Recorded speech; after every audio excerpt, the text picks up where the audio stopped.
ایسے دستور کو صبح بے نور کو میں نہیں مانتا، میں نہیں مانتا۔ یا یہ دیکھنے آئے تھے رد عمل ہوا کیا اور گرفتاری مطلوب تھی تو پھر گرفتار کر کیوں نہیں سکے؟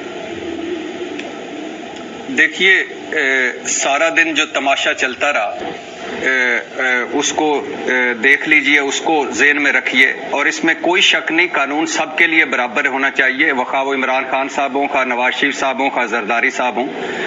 عمران خان صاحب کو کوئی شک نہیں کہ توشہ خانہ کا حساب دینا چاہیے، تحفے ان کے بقول تحفے نہیں لینے چاہیے تھے، تحفے چھپانے نہیں چاہیے تھے، تحفے بیچنے نہیں چاہیے تھے، اور ان کو حساب دینا چاہیے۔ قانون کے خلاف تحفے لینے الیکشن گوشواروں میں اگر انہوں نے ظاہر نہیں کیے اور منی ٹریل ساری، لیکن یہ اس ملک میں نہیں چل سکتا۔ میں نیب ترامیم کی بات نہیں کرتا جہاں 1100 ارب کے میگا کرپشن سکینڈلز حلال ہو گئے ہیں، میں بات کر رہا ہوں یہ نہیں چلے گا کہ عمران خان کا توشہ خانہ حرام ہے، آصف علی زرداری، نواز شریف، گیلانی صاحب کا توشہ خانہ حلال ہے۔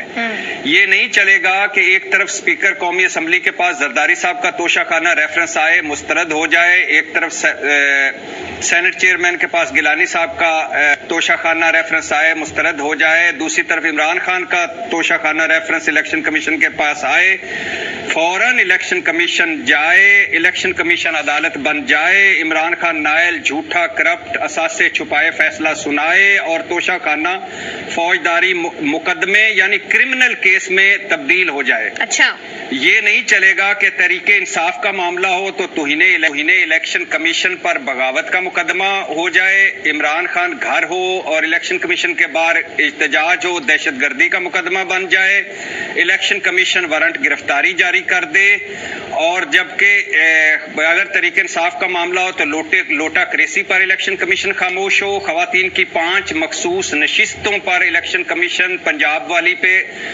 جب تک ہائی کورٹ فیصلہ نہ دے چپ رہے، اور پچھلے 11 مہینوں میں یہ نہیں چلے گا کہ 90% فیصلے تحریک انصاف کے خلاف آئے الیکشن کمیشن میں۔ پیپلز پارٹی، مسلم لیگ، مولانا کی جماعت کے ممنوعہ فنڈنگ کیس وہیں کا پڑا ہوا ہے۔ یوسف رضا گیلانی صاحب کو حفیظ شیخ کے مقابلے میں کیوں زیادہ ووٹ ملے جبکہ مریم نواز کہہ چکی تھی ہماری ٹکٹیں چلیں، وہ کہاں سے آئے؟ یوسف رضا گیلانی کے بیٹے کی آڈیو ویڈیوز۔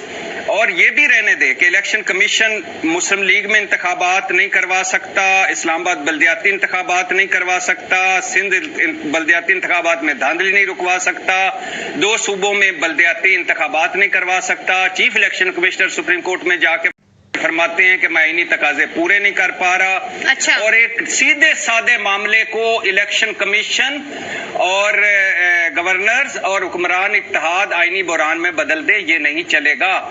جہاں تک آج کی بات ہے اس کا مفسر یہ ہے کہ ایک طرف آئی جی صاحب اور پولیس وہاں پہنچی ہوئی ہے، دوسری طرف رانا ثنا صاحب کہہ رہے ہیں کہ ہم نے ان کو گرفتار نہیں کرنا، نوٹس سرو کروانا ہے۔ جب گرفتار نہیں کرنا، نوٹس صرف سرو کروانا ہے، اور وہ کہہ رہے ہیں کہ جب میں نے گرفتار کرنا ہو، یہ برگرز جو باہر کھڑے ہیں ان کو میں کھا جاؤں گا کیچپ لگا کے، تو وہ تو کھا جائیں گے کیچپ لگا کے، لیکن یہ پھر سارا ڈرامہ نہ کریں خدا کے لیے۔ یہ آپ نے اگر نوٹس سرو کروانا ہے وہ پیش ہونا چاہیے انہیں عدالتوں میں، ان کو عدالتوں میں جانا چاہیے۔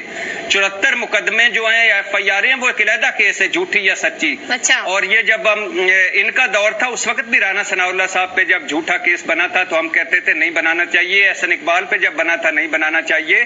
اس لہٰذا یہاں بھی جو 74 ہیں اور وہاں ان تھانوں میں بھی ایف آئی آر ہیں جن تھانوں کے حدود سے عمران خان گزرے ہی نہیں ہیں۔ تو یہ ایک طرف وزیر داخلہ کہہ رہے ہیں کہ ہم گرفتار نہیں کرنا چاہتے تھے، پولیس افسر کہہ رہے ہیں جو ادھر سے گئے تھے کہ ہم نے نوٹس سرو کروانا ہے اور واپس آ گئے۔ ٹھیک ہے، دوسری طرف ایک بحران پیدا کیا یا ایک ڈرامہ پیدا کیا گیا کہ وہ اندر بیٹھا ہوا ہے، چھپ کر بیٹھا ہوا ہے، سیاسی جو ٹیمپریچر ہے وہ نیچے نہیں آنے دینا چاہ رہی حکومت، خود بھی نظر آ رہا ہے۔ بٹی صاحب آپ کو پوائنٹ آ گیا۔ اچھا، اب بٹی صاحب دوسرے گیسٹ بھی ہیں میرے ساتھ۔ ہاں جی، نہیں میں مان لیا، ایک دکھی آخری جملہ، ایک طرف یہ چیز ہے، دوسری طرف ہمارے اصل مسائل ہیں، دہشت گردی بحران، معاشی بحران، سیاسی بحران اور آئینی بحران۔ اب آپ بتا دیجئے یہ اہم ہے یا وہ اہم ہے؟